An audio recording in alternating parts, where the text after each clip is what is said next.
Hello friends, આજે આપણે બનાવે સંભારિયા કારેલા.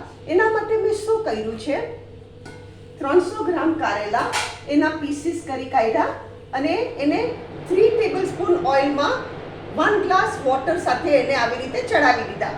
3 ટેબલસ્પૂન ઓઇલ એને ધોઈને પીસીસ કરી ધોઈ અને એને 3 ટેબલસ્પૂન ઓઇલમાં ચડાવી દીધા. એમાં મીઠું નાખીને ચડાવ્યા છે.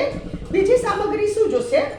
લાલ મરચું, અમારી નાની ચમચી 1, હલ્દી પાવડર અમારી નાની ચમચી કાપીને, આમાં થોડું ધાણા જીરું વધારે આવશે. આ ધાણા જીરા પાવડર 1 ટેબલસ્પૂન જેટલું ધાણા જીરા પાવડર, 3 ટેબલસ્પૂન શુગર.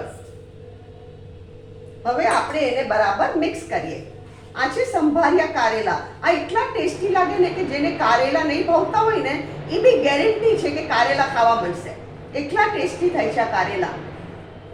આમાં કારેલાની કડવાશ બિલકુલ રહેતી નથી. આપણી સાકર ને બધું પીગળી ગયું. અહીંયા મેં નાની વાડકી ચણાનો લોટ લીધો છે, નાની વાડકી ચણાનો લોટ. હવે આપણે આમાં ચણાનો લોટ નાખી દઈએ અને બરાબર એને મિક્સ કરી દઈએ.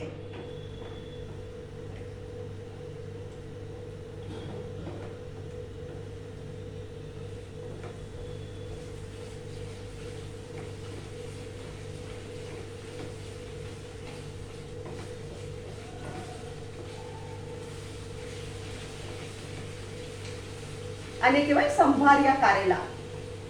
હું ફ્રાઈડ કારેલાની રેસીપી મેં મારી ચેનલ પર શેર કરેલી છે. ફ્રાઈડ કારેલા અને કારેલા બટેકાનું ગુજરાતી સ્ટાઇલ શાકની બી રેસીપી મેં મારી ચેનલ પર શેર કરી છે.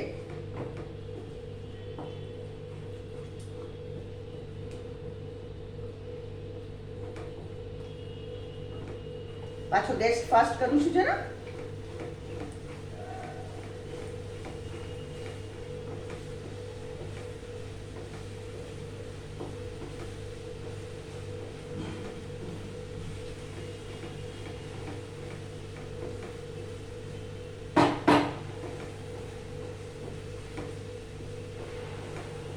મસ્ત થઈ ગયું આપણું શાક. અહીંયા ગેસ બંધ કરું છું. ફ્રેન્ડ્સ, આ છે આપણું કારેલાનું સંભાર્યું શાક. અગર તમને મારી આ વિડીયો પસંદ આવે તો કમેન્ટમાં જરૂરથી લખો અને મારી ચેનલને જરૂરથી સબસ્ક્રાઇબ કરો.